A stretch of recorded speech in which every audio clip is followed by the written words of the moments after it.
1 Chronicles chapter 5. Ang lahi ni Ruben. Ito ang listahan ng lahi ni Ruben na panganay na anak ni Jacob. Pero dahil nakipagtalik siya sa alipin na asawa ng tatay niya, inalis sa kanya yung karapatan niya bilang panganay. Kay Joseph binigay ang karapatang yon. Kahit na tribe ni Judah ang pinakamalakas sa magkakapatid, at sa tribe na ito galing ang isang leader. Ang panganay ni Jacob na si Ruben ay may 4 na anak, sina Hanok, Palu, Hezron at Carmi. Galing sa lahi ni Ruben si Joel. Anak ni Joel si Shemaiah, na tatay ni Gog, na tatay ni Shimei, na tatay ni Mika, na tatay ni Reaya, na tatay ni Baal, na tatay ni Bera. Si Bera ang leader ng mga Reubenites na binihag ng emperor ng Assyria na si Tiglath-Pileser.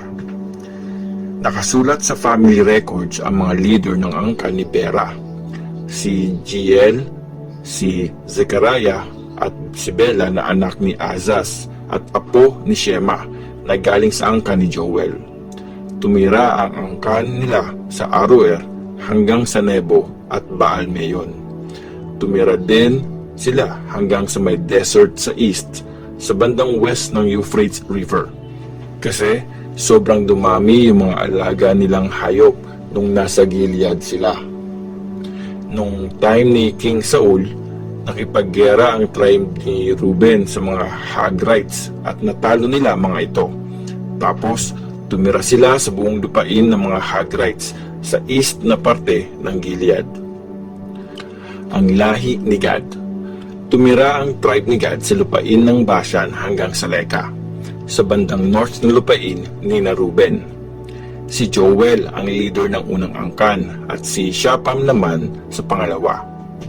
Sina Janai at Shapat ay leader din ng iba pang mga angkan sa Bashan.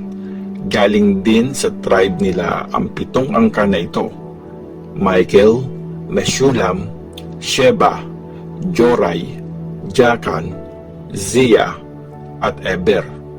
Galing sila sa lahi ni Abihail. Ito yung lahing pinagmulan ni Abihail. Tatay niya si Huri na anak ni Jaroah, na anak ni Gilead, na anak ni Michael, na anak ni Jeshishai, na anak ni Jado, na anak ni Buz. Si Ahi na anak ni Abdiel at apo ni Guni ang leader ng mga angkan na ito.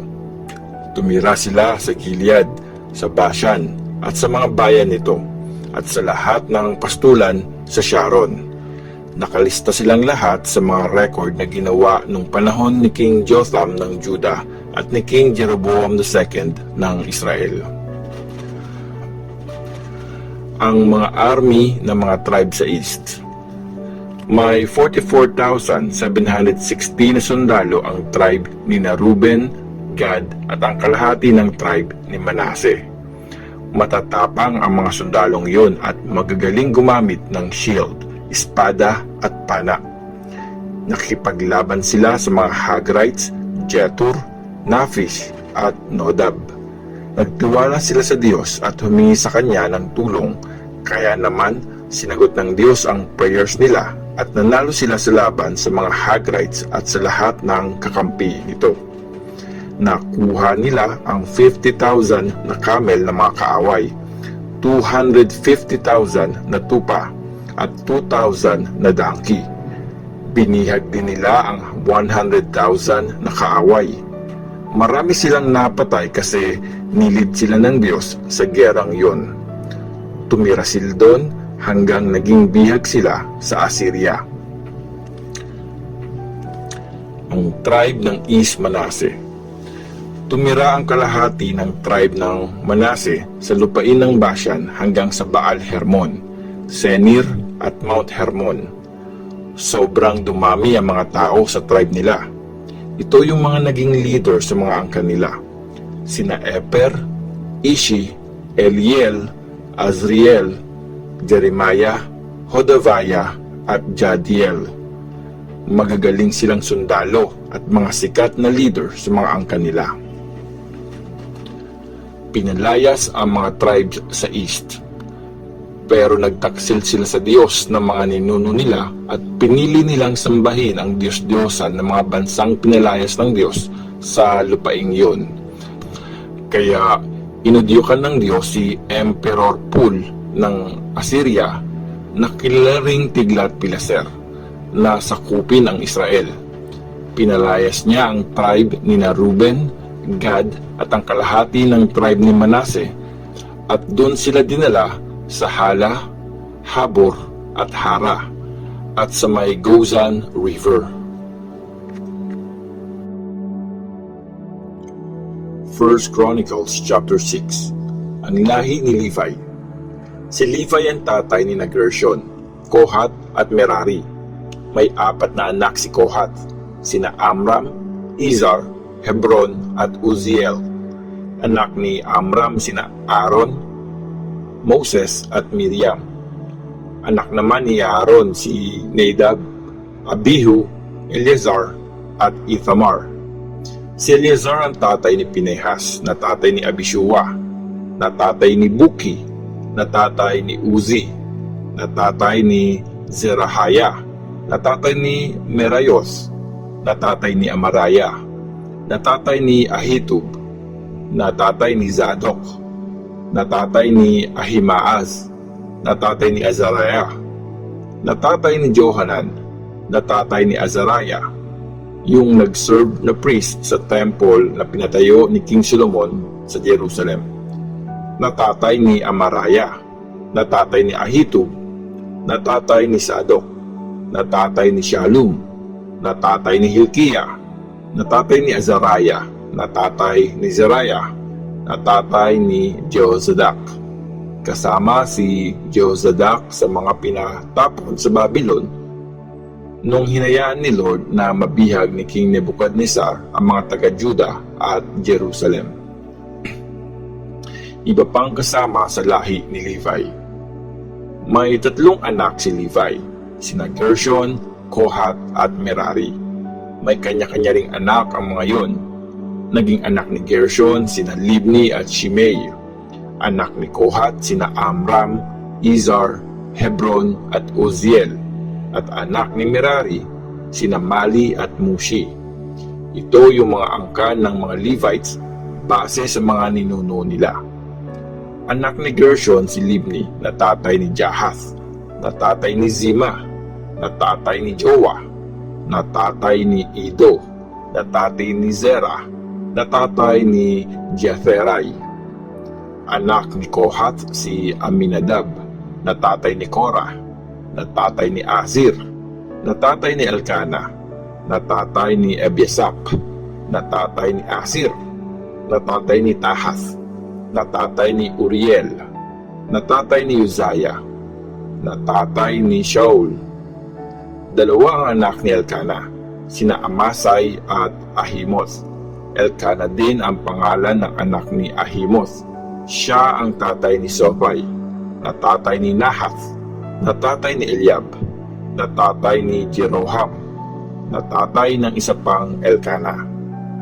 2 ang naging anak na lalaki ni Samuel, si Joel ang panganay at si Abijah naman ang bunso. Anak naman ni Merari si Mali, na tatay ni Libni, na tatay ni Shimei, na tatay ni Uza, na tatay ni Shimeah, na tatay ni Hagaya, na tatay ni Asaya. Ang mga musician na inassign ni David. Ito yung mga inassign ni King David para maging in charge sa music sa bahay ng Diyos nung nilagay na doon yung box ng kasunduan. Tumutugtog sila sa banal na tent ni Lord nung hindi pa napapatayo ni King Solomon ang temple.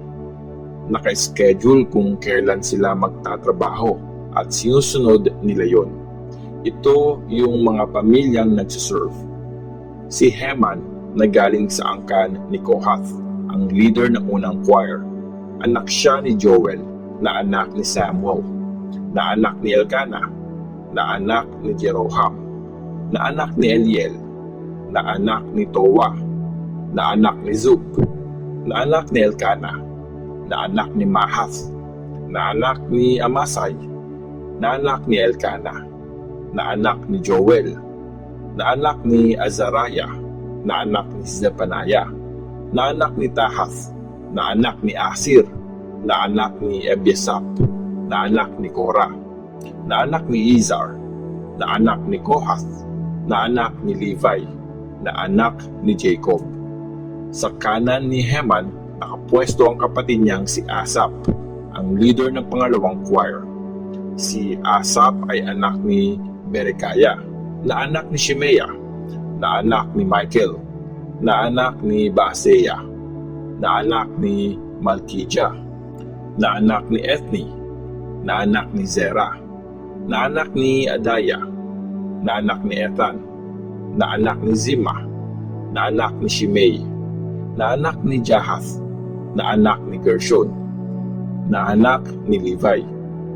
Sa kaliwang side naman ni Heman, nakapwesto ang kamag-anak niyang si Ethan, na galing sa angkan ni Merari at leader ng pangatlong choir. Si Ethan ay anak ni Kishi, na anak ni Abdi, na anak ni Maluk, na anak ni Hashabaya, na anak ni Amazaya, na anak ni Hilkiah, na anak ni Amzi, na anak ni Bani, na anak ni Shemer, na anak ni Mali, na anak ni Mushi, na anak ni Merari, na anak ni Levi. Yung mga kapwa din nila Levites ang inassign sa lahat ng iba pang mga kailangang gawin sa bahay ng Diyos. Ang lahi ni Aaron. Si Aaron at ang mga anak niya ang nag-o-offer ng mga handog na susunugin at mga insenso sa mga altar. Sila ang in charge sa lahat ng ginagawa sa most holy place at sa paghahandog ng sacrifice para mapatawad ang mga kasalanan ng Israel. Ginagawa nila lahat ito ayon sa mga utos ni Moses, na servant ng Diyos. Ito ang mga sumunod pa sa lahi ni Aaron, ang anak niyang si Eleazar, na tatay ni Phinehas, na tatay ni Abishua, na tatay ni Buki, na tatay ni Uzi, na tatay ni Zerahiah, na tatay ni Merayoth, na tatay ni Amaraya, na tatay ni Ahitub, na tatay ni Zadok, na tatay ni Ahimaaz. Mga lugar na tinirhan ng mga Levite. Ito yung teritoryong binigay sa lahi ni Aaron na galing sa angkan ni Kohath. Sila yung unang nakatanggap ng parte sa lupain para sa mga Levites. Napunta sa kanila ang Hebron na nasa lupain ng Juda, pati ang mga pastulan sa paligid noon. Pero yung mga bukid at bayan, napunta naman kay Caleb na anak ni Jepune.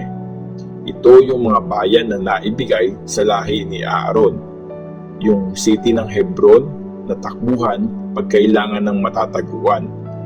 Ang bayan ng Jatir at ang mga bayan at pastulan ng Libna, Eshtemoa, Hilen, Debir, Ashan at Bet-Shemesh.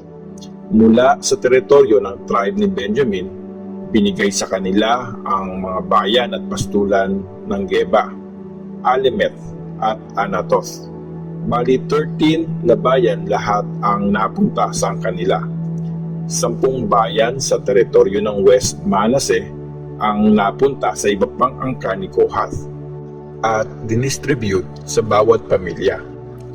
Sa angkan ni Gershon, 13 na bayan din ang binigay mula naman sa mga teritoryo ng mga tribe ni Isakar, Asher, Naphtali at ng East Manasseh sa Bashan. 12 na bayan naman ang napunta sa mga pamilya sa angkan ni Merari mula sa tribe ni Reuben, Gad at Zebulun. So, nabigyan nga ng mga taga-Israel ang mga Levites ng mga bayang matitirhan at mga pastulan. Nagpalabunutan sila sa pagdidistribute ng mga bayan sa teritoryo ng tribe ni Judah, Simeon at Benjamin.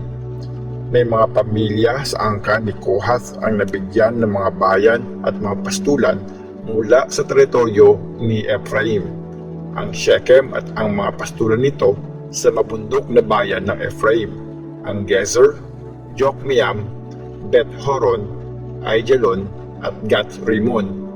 Mula naman sa teritoryo ng West Manasseh, binigay sa kanila ang mga bayan ng Aner at Beliam, kasama ang mga pastulan sa paligid ng mga ito. Ito naman yung mga bayan at mga pastulan sa paligid na binigay sa mga pamilya sa angkan ni Gershon. Mula sa teritoryo ng East Manasseh, Golan sa Bashan at Ashtaroth. Mula sa teritoryo ng Isakar, Kedesh Daberath, Ramoth at Anim. Mula sa teritoryo ng Asher, Mashal, Abdon, Hukok at Rehob. Mula sa teritoryo ng Naphtali, Kedesh sa Galilee, Hamon at Kiryathaim. Ito naman yung mga bayan at mga pastulan sa paligid na binigay sa iba pang pamilya sa angkan ni Merari. Mula sa teritoryo ng Zebulun, Rimono at Tabor. Mula sa teritoryo ng Ruben sa east ng Jordan River sa tapat ng Jericho, Bezer, Jaza, Kedemoth at Mefaat. Mula sa teritoryo ng Gad, Ramoth sa Gilead, Mahanaim, Heshbon at Jazer.